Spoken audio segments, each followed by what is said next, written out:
अब सारी चीज़ों में समझ लें कि इंसान हो या जिन्नात हो या जन्नत हो या फरिश्ते हो या गिलमान हो या चांद हो या सूरज हो या काबा हो, कुछ भी हो, जितनी भी चीजें हैं रब ने अपने महबूब के जरिए पूरी कायनात को सजा डाला।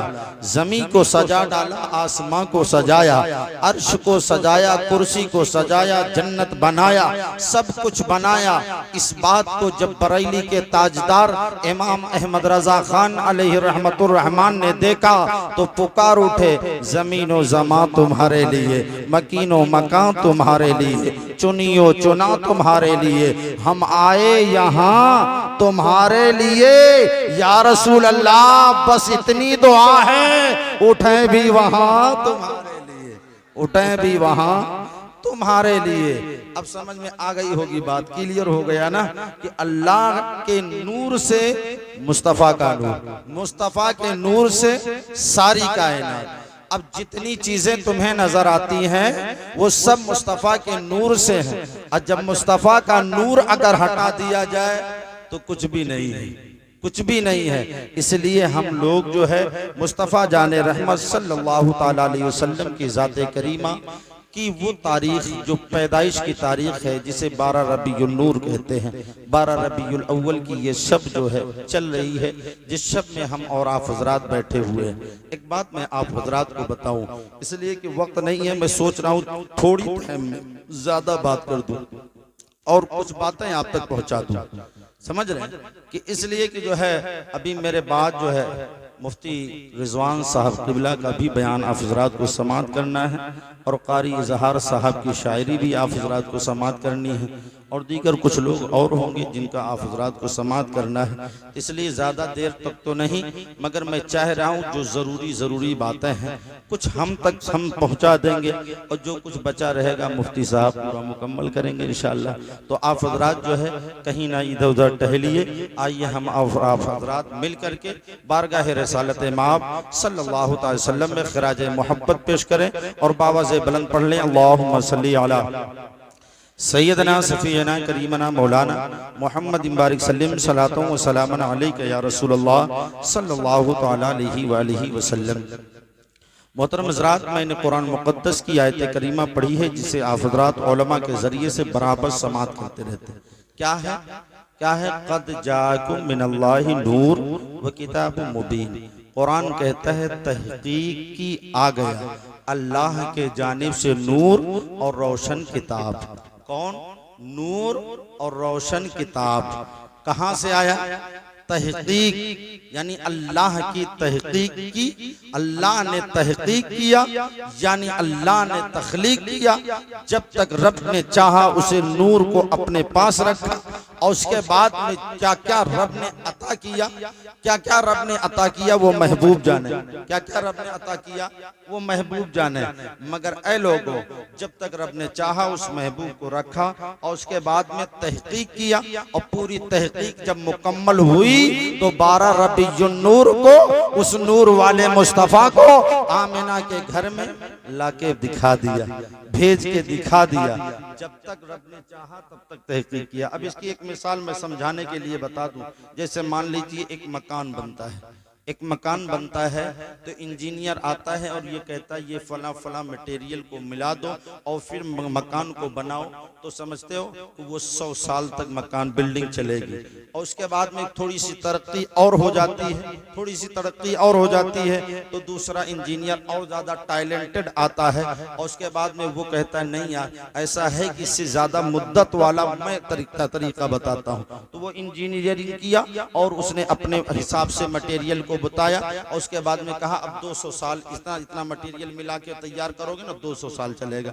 ऐसे ही फिर उसके सीनियर आया तो उसने 300 साल 400 साल 500 साल, गर्द की एक इंजीनियर से बड़ा दूसरा, दूसरे से बड़ा तीसरा, तीसरे से बड़ा चौथा, गर्द की हर इंसान से एक इंसान से बड़ा दूसरा इंसान, हर इल्म से बड़ा दूसरा इल्म। मगर हाँ ऐ लोगों, ये दुनिया के तहकीक की नुमाइंदगी ये है कि दुनिया जब तहकीक करती है तो दुनिया के सामने कोई और खड़ा होता है और कहता है मेरी तहकीक तुझसे ज्यादा मजबूत है, फिर उससे बड़ा खड़ा होता है मेरी तहकीक तुझसे ज्यादा मजबूत है।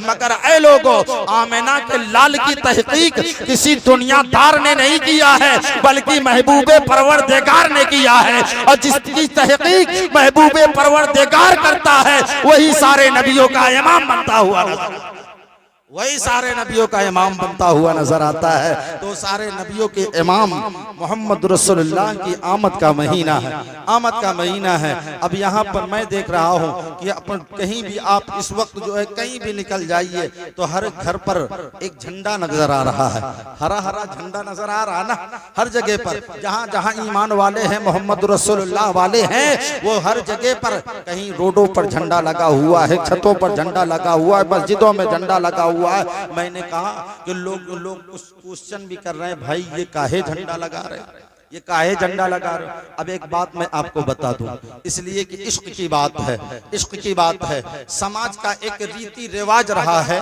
कि समाज जो है हमेशा झंडा लगाया है, हमेशा झंडा लगाया। अरे हिंदुस्तान आजाद हुआ तो हिंदुस्तान का झंडा, पाकिस्तान में देखोगे तो पाकिस्तान का झंडा, कहीं और जाओगे तो वहां का झंडा, कुल मिला के जिस देश में जाओगे उस देश का झंडा। अच्छा देश के अंदर हो, देश के अंदर मान लीजिए हिंदुस्तान में, हिंदुस्तान के बॉर्डर पे जाओगे हिंदुस्तान का झंडा नजर आएगा। मगर उसके और आगे आओ तो मगर गांव गांव में जब टहलोगे तो वहां पार्टी पार्टी का झंडा नजर आएगा।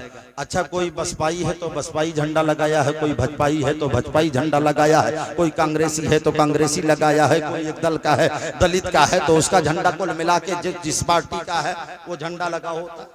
जब झंडा लगा होता है, अच्छा गली में झंडा लगा रहे, अगर कांग्रेस का झंडा लगा है तो जाने वाला समझ जाएगा यार इस गली में कांग्रेसी लोग रहते हैं ना, यही तो होता है, कांग्रेसी लोग रहते हैं। अच्छा मकान पर झंडा लगा है, अगर भाजपा का लगा है तो लोग समझ जाएंगे यार ये तो भाजपा वाले का मकान है। अच्छा गाड़ी पर लगा है तो गाड़ी पर भी बताएगा यार ये गाड़ी किसी की हो, मगर हाँ जिसका झंडा लगा है उसी की, उसी पार्टी की गाड़ी। यही तो कहते हो ना। अब बड़े गौर से करना, बड़ा गौर करना कि झंडा जो है हर जगह लगता है और हमेशा लगता है, मगर लगने के अंदाज अलग अलग होते हैं। अगर गलियों में जिस पार्टी का झंडा, उस गली को उस पार्टी से याद किया जाता है, मकानों पे जिस पार्टी का झंडा, उस मकान को उस पार्टी से याद किया जाता है, गाड़ियों पर जिस पार्टी का झंडा, उस गाड़ी को उस पार्टी से नाम याद किया जाता है। मगर वो लोगों, मोहम्मद रसूलुल्लाह के गुलाम वो गुलाम है कि आमद रबीउन-नूर के महीने में जैसे ही चांद निकला हमने अपने मकानों पर झंडा लगाया, अपनी मस्जिदों पर झंडा लगाया, अपने मदारिस पर झंडा लगाया, हर जगह पर झंडा लगाया। अब लोग जाने वाले ने कहा कि ये तो बताओ ये किसका झंडा है। अभी तक तो पार्टियों का झंडा लगता है, अभी तक तो कांग्रेसियों का झंडा लगता था, अब ये किसका झंडा लगा है। तो एक आशिक बोलकर उठा सीना ठोक कर बोला है कैसा है, अभी तक पार्टी और देश का झंडा लगता रहा। अच्छा 12 रबीउन-नूर का चांद नजर आया तो हर गली, हर मोहल्ले, हर छड़ पर मोहम्मद रसूलुल्लाह का झंडा, हर पार्टी का झंडा हम हमेशा लगाते रहे, हमेशा लगाते रहे। मगर रबीउन-नूर का जब चांद नजर आता है तो हम अपने मकानों पर झंडा लगा देते हैं, अपने गलियों में झंडा लगाते हैं, अपने रोडों पर लगाते हैं, लगाकर दुनिया को पैगाम देते हैं सुनो अभी तक पार्टियां आती रही जाती रही, अब मैंने 12 रबीउन-नूर के मौके पर मैंने जिस झंडे को लगाया है इसी झंडे का सदका है जो जमीन सलामत है, आसमान सलामत है, जन्नत की शान सलामत है, फरिश्तों की शान सलामत है, रब की रुबूबियत नजर आती है, आदम की सफियत नजर आती है, ईसा की खुलूस, ईसा की रूहानियत नजर आती है। पता क्या चला कि एक हरे झंडे ने सारी कायनात को मोहम्मद रसूलुल्लाह का आशिक बना, आशिक बना।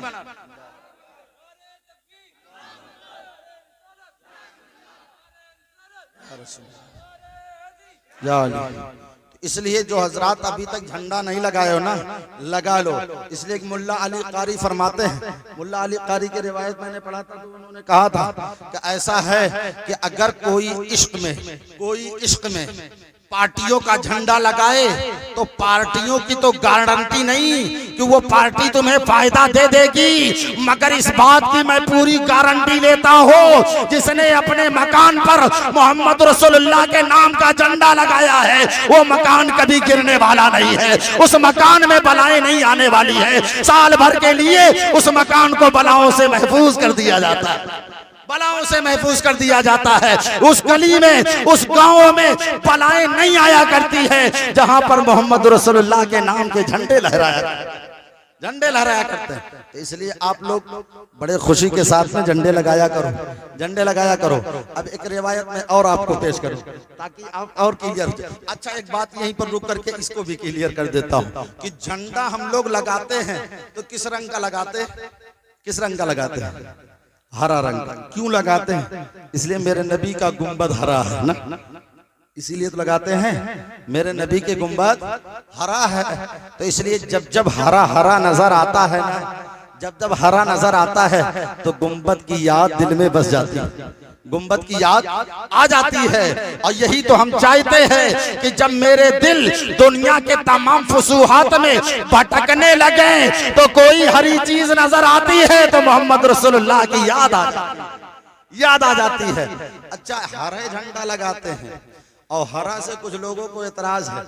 अच्छा, कुछ लोग तो भाई दूसरा झंडा लगाते हैं, लाल पीला नीला कहाँ का झंडा लगाते हैं, उससे हमको कोई दरगुजर नहीं है, कोई बात नहीं है, मगर हम तो अपने झंडे की बात कर रहे हैं, अच्छा, हरा झंडा इतना मोतबर है ना, इतना मोतबर है कि जहां देखो अगर हरा झंडी न दिखाई जाए, हरी झंडी ना दिखाई जाए, रेलवे पर देख लो, अगर जब तक हरी झंडी ना दिखाई जाए ना वो स्टेशन क्रॉस नहीं कर सकती।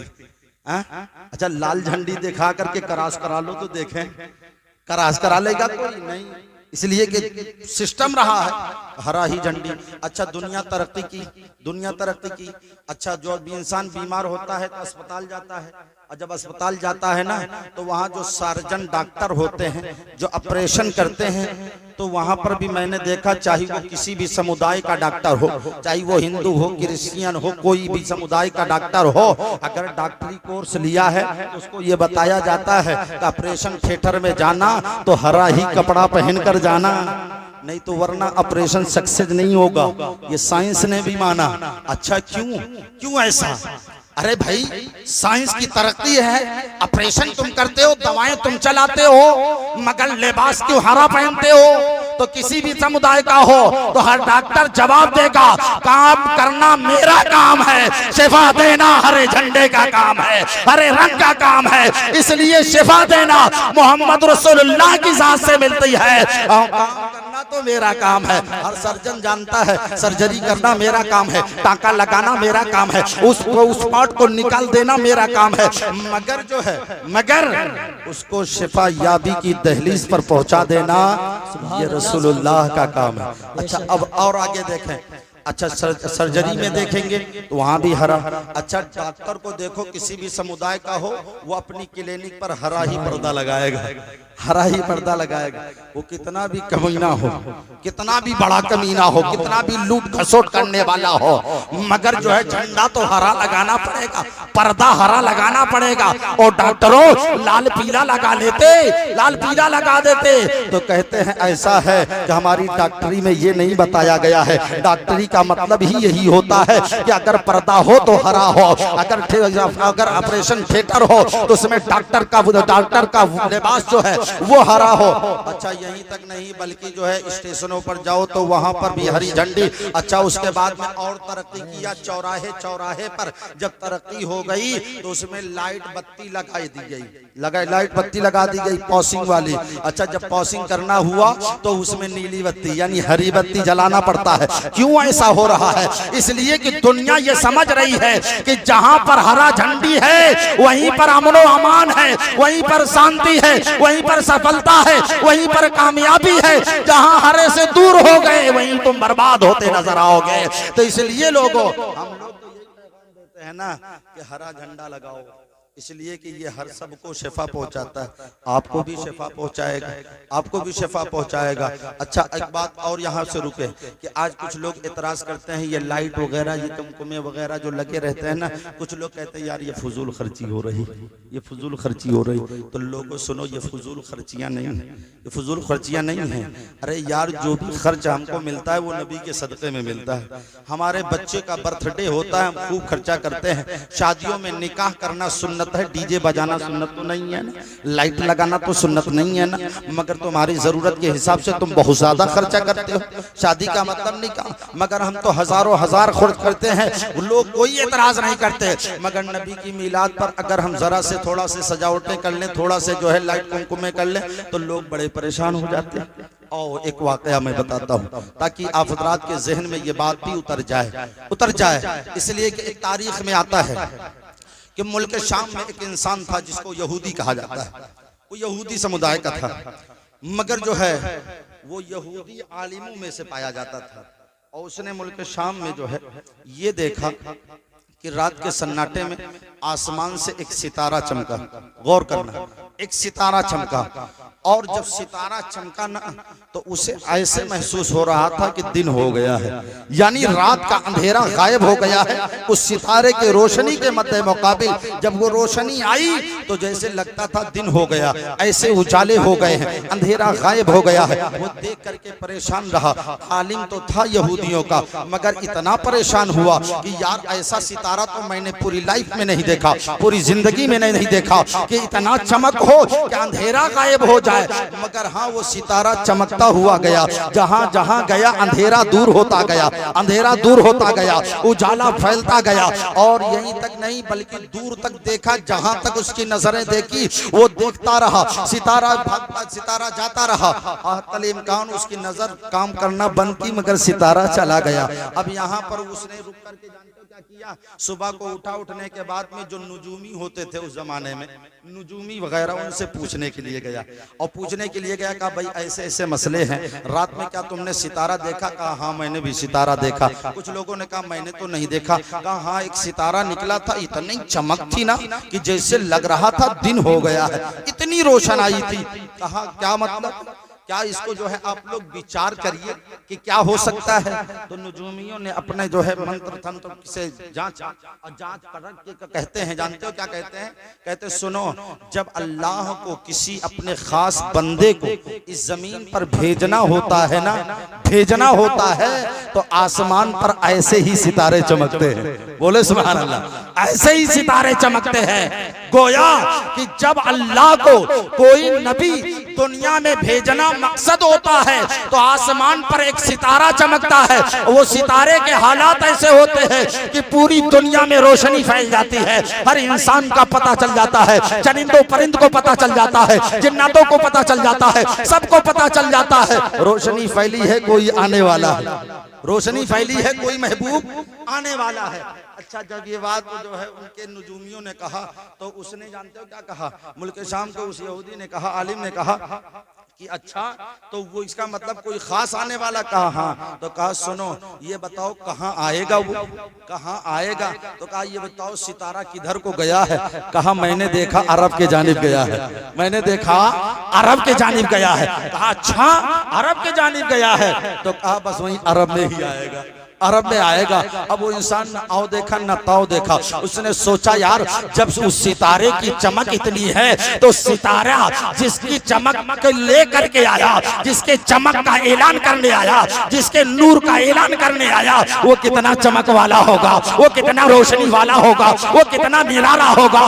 ऐसा करो चलो अरब की तरफ। अल्लाह अल्लाह, वो यहूदी आलिम जो है चला कहाँ? अरब की तरफ गया है। और जाने के बाद में क्या किया है? कहीं इस दरवाजे को दस्तक देता, तुम्हारे घर में कोई बच्चा पैदा हुआ है क्या? नहीं। तुम कहाँ से आए? अरे ये मत पूछो, ये बताओ बच्चा पैदा हुआ? नहीं पैदा हुआ। दूसरे दरवाजे पर गया, पैदा हुआ? कहा नहीं पैदा हुआ। कहा इधर? कहा नहीं गया। कुल मिला के मक्के की गली गली में टहलता रहा, इधर पूछता उधर पूछता, इधर पूछता उधर पूछता। गर्द के लोगों ने देखा तो कहा ये पागल हो गया है, शामी इंसान है मगर ये पागल हो गया है। क्यों पूछ रहा है भाई? क्यों पूछ रहा है घर में बच्चा पैदा हुआ नहीं पैदा हुआ? बच्चे पैदा होते रहे, होते रहेंगे, क्यों पूछ रहे हो, क्यों पूछ रहे हो? कहा कुछ वजह है भाई, बता दो ना, अगर किसी के यहाँ पैदा हुआ हो तो बता दो। तो अच्छा, किस्मत की बात देखो, पूरे मक्के में उस तारीख में किसी के यहाँ बच्चा नहीं पैदा, किसी के यहाँ उस तारीख में बच्चा नहीं पैदा हुआ। और उसके बाद में पूछते पूछते लोगों ने कहा ऐसा है कि इसकी तफसीस ही करना है ना, तो काबे में बहुत बड़े मुतवल्ली है जिनको अब्दुल मुत्तलिब कहा जाता है, जिनको अब्दुल मुत्तलिब कहा जाता है। चले जाओ, हो सकता है उनको शनाख्त हो सकता है उनको शनाख्त हो, तो उनको बता देंगे। अच्छा, ये दौड़ता हुआ गया इसलिए कि इसको तलाश थी, और वो जाने के बाद में जब वहां पहुंचा काबे के मुतवल्ली के पास, यानी अब्दुल मुत्तलिब के पास, हमारे नबी के दादा के पास, और जाने के बाद में क्या कहा था जानते हो? क्या कहा था? क्या कहा था? कहा कि कोई बच्चा पैदा हुआ है, पैदा हुआ है। कहा मैंने बच्चे को तो देखा नहीं, मगर सुनने में आ रहा है कहीं और नहीं, मेरे घर में ही बच्चा पैदा हुआ, मेरे घर में ही बच्चा पैदा हुआ, पोता पैदा हुआ। क्या मतलब है? तुम कहा मैं शाम से आया, मुल्क शाम से आया। कहा अच्छा, क्या करने आया हो? कहा उस बच्चे का दीदार करने आया हूँ, उस बच्चे की जियारत करने। कहा मैंने अभी उस बच्चे को देखा नहीं, पता लगी। कहा कैसे पता लगी? कहा मैं जिस काबे का मुतवल्ली हूँ ना, जिस काबे का मुतवल्ली हो, वो काबे को मैं देख रहा हूँ, कभी हरकत नहीं करता था, कभी हरकत नहीं करता था। मुझे 3 दिन हो गया है, ये कभी इधर झूमता है, कभी उधर झूमता है, कभी इधर झूमता, कभी उधर झूमता है। और उसके बाद में मेरे घर के जानिब झुका चला आता है, झुका चला आता है। मैं समझ गया कि कोई अनुमान, कोई और बात नहीं है, वो बच्चा जो पैदा हुआ है वो कोई ना कोई खास बच्चा है। कहा बस यही तो नुजूमियों ने भी कहा है, यही तो मेरे खास ने कहा है। कहा क्या कहा है? कहा कि आसमान पर एक सितारा चमकता था, पूरे अंधेरे को गायब कर दिया था, रोशनी आ गई थी, इसलिए मैं समझ गया कि वो सितारा अरब का, उन्होंने मैंने देखा सितारा ये अरब के जानिब आया है, मैं समझ गया वो अरब में ही बच्चा पैदा होगा, अरब में बच्चा पैदा होगा। हाँ हाँ मेरे घर में है। कहा चलो अच्छा, एक बात और देखो मुसलमानों, यहाँ पर रुक करके काबा झुका जा रहा, काबा झुका जा रहा। पहले तो झूमा है और झूमने के बाद में झुका जा रहा। किसके घर की तरफ? अब्दुल मुत्तलिब के घर के तरफ, आमिना के घर के तरफ। अल्लाह अल्लाह झुका जा रहा है। अच्छा, एक बात मैं आपको रुक करके बताना चाहता हूँ, पूरी दुनिया का एक कानून रहा है, पूरी दुनिया का एक स्टेटस रहा है, पूरी दुनिया की एक सोच रही है। क्या सोच रही है? कि हर इंसान अपना नमाज पढ़ता है, रब की इबादत करता है तो किबला के जानिब झुकता हुआ नजर आता है, रुकू हो तो किबला के जानिब, सजदा हो तो किबला के जानिब, कयाम हो तो किबला के जानिब। हाँ हाँ, ये हमेशा इबादत का एक उसूल रहा है, इबादत का एक उसूल रहा है।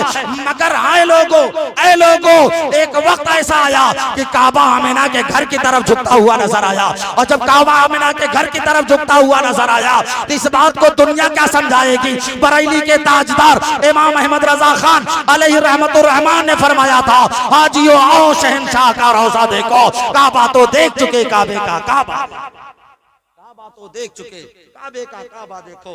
अल्लाह अल्लाह। अब यहीं पर एक बात और रुक करके मैं आपको अर्ज करना चाहता हूँ, जब ये लोग हजरत अब्दुल मुत्तलिब, वो शामी यहूदी जो है, साथ में चले, कहाँ चले जानते हो?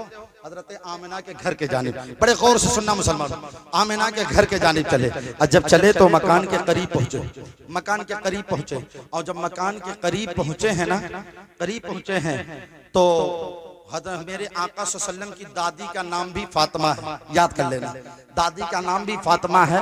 और मेरे नबी की एक बेटी, एक साहबजादी का नाम भी फातिमा है, एक बेटी का नाम भी फातिमा है, और मेरे नबी के दादी का नाम भी फातिमा है, याद करना।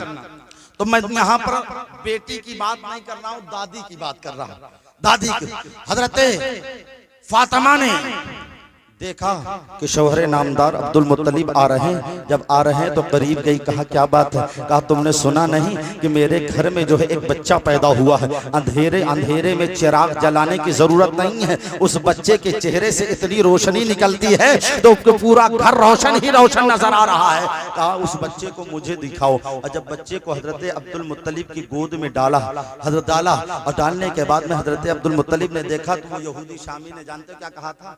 क्या कहा था? बड़े बड़े गौर से सुनना, कहा ऐसा थोड़ा सा मुझे भी जियारत करा दो, दीदार करा दो, बहुत तड़पा हूँ। इधर दरवाजे को दस्तक दिया, उधर दस्तक दिया, इधर तड़फड़ाया, उधर तड़फड़ाया, ऐसा थोड़ा सा दिखा दो। अच्छा, जब हजरत अब्दुल मुत्तलिब ने दिखाया, इधर का चेहरा दिखाया, उधर का चेहरा, थोड़ा सा इधर दिखा दो, थोड़ा सा इधर दिखा दो, थोड़ा सा इधर दिखा दो। हजरत अब्दुल मुत्तलिब चादर को हटाते जा रहे, दिखाते जा रहे, हटाते जा रहे, दिखाते जा रहे। तब वो कहता जा रहा, थोड़ा सा इधर, थोड़ा सा उधर, दाएं दिखाओ, बाएं दिखाओ, इधर दिखाओ, उधर दिखाओ। कुल मिलाकर के देखता रहा, देखता रहा, और देखते ही देखते उसका दिल जो है पाक होता रहा, पाक होता रहा। इतनी पाकी आई, इतनी पाकी आई कि उसने कहा, गाय अब्दुल मुत्तलिब, चेहरे तो मैंने देख लिए है, आंखें तो देख ली है, जुल्फों को तो देख लिया है, लबाए मुबारक को देख लिया है, हाँ हाँ पंजे को देख लिया है, मगर आए अब्दुल मुत्तलिब ऐसा करो, थोड़ा सा पुश्त दिखा दो ना, थोड़ा सा पुश्त दिखा दो। हजरत अब्दुल मुत्तलिब ने कहा, बस अब ना कहना, अब ना कहना। थोड़ा सा पुश्त की तरफ से चादर को हटाया, और जब चादर को हटाया है तो उसने देख करके अपने आप को रोक न सका, बल्कि पुश्ते नबी को चूम लिया। हजरत अब्दुल मुत्तलिब ने कहा, ये क्या कर दिया? कहा, तुम्हें दिखता नहीं है, ये बच्चा कोई आम बच्चा नहीं है, इसके पुश्त पर मोहरे नबूवत लगी हुई है, इसके पुश्त पर मोहरे नबूवत लगी हुई है। ऐ अब्दुल मुत्तलिब गवाह हो जाना, ऐ अब्दुल मुत्तलिब गवाह हो जाना। इसलिए मैं रहूं ना रहूं, ये 40 साल के बाद में नबूवत का ऐलान करेगा, मगर मैं रहूं ना रहूं, इतना तो दुआ करा देना, इतना तो दुआ करा देना कि मैं जिसके लिए तड़प रहा था वो मोहरे नबूवत मैंने चूम लिया है। अब मुझे दुनिया की कोई ताकत मिटा नहीं सकती है, अब कोई दुनिया की ताकत मुझे कुफ्र काफिर बना नहीं सकती है अब इंशाअल्लाह। इसलिए कि अब जो है उन्हीं के सदक़े में मेरा बेड़ा पार हो जाएगा। अच्छा, वो उसने कैसे समझा था? एक बात सुनो, एक बात सुने। वो शाम का यहूदी था, मगर बड़ा समझदार था यार, वो पहले से भी बड़ा समझदार था। जानते हो कैसे समझदार था? कि उसके घर पर एक मेला लगता था। मेला का मतलब जानते हो? कि जैसे कोई डॉक्टर, बहुत बड़ा डॉक्टर हो, बहुत बड़ा तांत्रिक हो, तो उसके घर पर लोग जाते हैं, यार वहाँ चले जाओ, वहाँ शिफा मिल जाएगी, वहाँ चले जाओ वो दवा दे देंगे, वहाँ चले जाओ मौलाना के पास वो दुआ कर देंगे। ऐसे ही वो यहूदियों का आलिम था, और उसके यहाँ लोग भीड़ लगा के जाते थे और कहते थे, यार वो दुआ कर देगा ना, वो फूंक मार देगा तो शिफा मिल जाएगी, हर परेशानी से निजात मिल जाएगी। लोग फुकवाने झड़वाने जाते थे उसके पास, दुआ करवाने के लिए जाते थे। तो किसी ने पूछा था, ये तो बताओ कि तुम क्या पढ़ते हो जो दूर दूर के लोग तुम्हारे पास आते हैं, दूर दूर से लोग तुम्हारे पास आते हैं, क्या पढ़ के दम करते हो? लोगों की भीड़ लगी रहती है, लोगों को शिफा मिलती रहती है। तो उसने कहा था, मैं कुछ और नहीं पढ़ता हूँ, मैं सिर्फ इतना पढ़ता हूँ कि ये जो कितने आए हैं, जो मकसद है मोहम्मद रसूलुल्लाह के सदक़े में पार कर दे, मोहम्मद रसूलुल्लाह के सदक़े में शिफा दे दे। बस मोहब्बत का एक नाम है, उस नाम को लेकर के मैं दुआ कर देता हूँ, बस शिफा मिल जाए। अच्छा, वो पूरी जिंदगी ये करता रहा, और किस्मत की बात मोहरे नबूवत को भी चूमा। अब यहीं पर रुक करके थोड़ा सा दूसरे पहलू को देखें, दूसरे पहलू को देखें।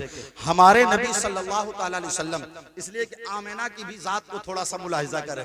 हजरत आमिना के शिकम में जब हमारे नबी सल्लल्लाहु अलैहि वसल्लम थे, बड़े गौर करना कि जब मेरे नबी सल्लल्लाहु अलैहि वसल्लम थे तो 6 माह गुजरे थे कि हजरत अब्दुल्लाह का इंतकाल हो गया। इसे आप को पता होगा, रिवायत बड़ी मशहूर है। 6 माह के थे, शिकम में थे, हजरत अब्दुल्लाह का इंतकाल हो गया। और जब इंतकाल हो गया ना, तो कुछ दिन गुजरने के बाद, आज भी एक कानून रहा है, देहातों में भी है, कि अगर किसी औरत का शौहर खत्म हो जाता है तो वो औरतें जो है श्रृंगार नहीं करती हैं ना। ये देखे होंगे ना, वो बालियां नहीं पहनती हैं, वो झाले नहीं पहनती हैं, वो कोई इस तरीके से काम नहीं करती हैं। क्यों? इसलिए कि वो जो है देखने के बाद पता चल जाती है विधवा हो गई, इसका शौहर नहीं है, वो गम कर रही है, इद्दत गुजार रही है।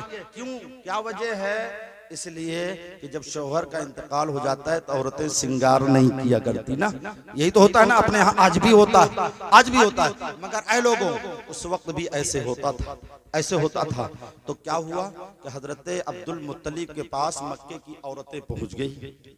कुछ दिन गुजरने के बाद, अब्दुल्लाह के गुजरने के बाद पहुंची, कहा, ओ अब्दुल मुत्तलिब सुनो, तुम्हारी बहू को लगता है, तुम्हारे बहू को लगता है कि अब्दुल्लाह के जाने का कोई गम ही नहीं है। कहा क्यों? कहा क्यों नहीं गम है? कहा इसलिए कि वो ऐसी खुशबू लगाती है ना कि जिस गली से गुजर जाती हैं वो गली मुअत्तर हो जाती है। खुशबूदार हो जाती है। मैंने देखा है मक्के के बड़े बड़े सरदारों की औरतें ऐसी खुशबू नहीं लगाती हैं, मगर अब्दुल्लाह के जाने के बाद में उनके वो जिस गली से गुजर रही खुशबू है, जहां हाथ लगा दे रही है महक ही महक है, मुअत्तर ही मुअत्तर है, फिजाएं मुअत्तर हो रही है, गलियां मुअत्तर हो रही हैं। कहा सुनो, हमको लगता है अब्दुल्लाह का गम इनको नहीं है। कहा अच्छा, आज पता लगाते हैं। हजरत अब्दुल मुत्तलिब पहुंचे घर, और जब घर पहुंचे तो अब्दुल मुत्तलिब जब घर पहुंचे तो घर पहुंचने के बाद हजरत फातिमा से कहा कि सुनो, ऐसे ऐसे मक्के की औरतों ने शिकायत किया, पूछ लो क्या ऐसा कुछ है? मैंने तो देखा है रात को सिसकते हुए, क्या ये बात सच है कि वो खुशबू लगाती हैं, ऐसी खुशबू लगाती हैं? कहा कि अच्छा पूछते हैं। हजरत अब्दुल मुत्तलिब की बीवी मेरे नबी की दादी हजरत फातिमा ने पूछा, ए आमिना, क्या तुम ऐसे करती हो, खुशबू लगाती हो? तो कहा कि हाँ, मैं खुशबू तो नहीं लगाती। कहा मैं भी देख रही हूँ कि तुम्हारे मकान, तुम्हारे कमरे के अंदर आती हो तो खुशबू ही खुशबू है, तुम जिधर गुजरती हो उसमें भी खुशबू है, हर जगह खुशबू है। कहा बात तो सच है, मगर मैं खुशबू लगाती नहीं। काफिर कहां से खुशबू है? कहा ये जो बच्चा मेरे शिकम में पल रहा है ना, ये बच्चा जब से मेरे शिकम में आया, रोजाना दिन ब दिन खुशबू बढ़ती जा रही है। मैं जिस गली से गुजर रही हूँ वो गली महकती हुई नजर आ रही है, मैं जिस चीज में हाथ लगा रही हूँ वो भी खुशबुओं से मुअत्तर होता जा रहा है। मगर यही तक नहीं है, बड़ी अजीबो गरीब कैफियत पैदा होती जा रही है। आप पूछती हो तो बता देती हो। कहा सुनो, ऐसा है मैं जब गलियों से गुजरती हूँ तो जो पेड़ और दरख्त दिखाई देते हैं ना, वो मुझे देखते हैं तो झूमने लगते हैं, झूम करके बोलते हैं अस्सलातु वस्सलामु अलैका या रसूल या उम्मी रसूलुल्लाह, अस्सलातु वस्सलामु या उम्मी रसूलुल्लाह, अस्सलातु वस्सलामु अलैका या उम्मी रसूलुल्लाह। ये दरख्तों से आवाज आती है। उसके बाद में मैं पथरीली जमीनों से गुजरती हूँ ना, पत्थरों पर अपने पैर को रखती हूँ तो पत्थर मोम बन जाया करता है। और यहीं तक नहीं है, मगर मैं जब कुएं पर पानी लेने जाती हूँ मक्के की औरतें मुझे आने नहीं देती। कहा क्यों नहीं आने देती? कहा इसलिए कि कुएं का पानी अपने सतह पर होता है, लोग जो है रस्सी और डोल लेकर जाते हैं और उसमें डालते हैं, फिर पानी निकालते हैं। मगर मैं जब जाती हूँ कुएं के पास जाती हूँ तो जब तक खड़ी रहती हूँ तब तक तो ठीक है, मगर जैसे ही कुएं में नजर डालती हूँ तो कुएं का पानी ऊपर उछलता हुआ नजर आता है, और जब ऊपर आता है तो मुझे भरने की भी जरूरत नहीं, ऐसे लगता है कि पानी कुएं का सिमट कर मेरी डोल में आ गया है। इसलिए जो है मक्के की औरतें मुझे नहीं आने देती और ये कहती है ऐ आमिना तुम चली जाओगी तो मुझे रस्सी डालने की जरूरत पड़ेगी, रस्सी खींचने की जरूरत पड़ेगी, पानी भरने की जरूरत पड़ेगी। मैं न सर्फ होगी, ऐ आमिना तुम थोड़ी देर और ठहर जाओ, ताकि जैसे तेरी डोल में पानी कुएं का उतर आया है ऐसे ही मेरी डोल भी भर जाए। अल्लाह अल्लाह। हजरत आमिना फरमाती है मैं कुएं पर जाती हूँ तो मेरे डोल में भी पानी भर जाता है और तमाम औरतों के डोल में भी पानी भर जाता है।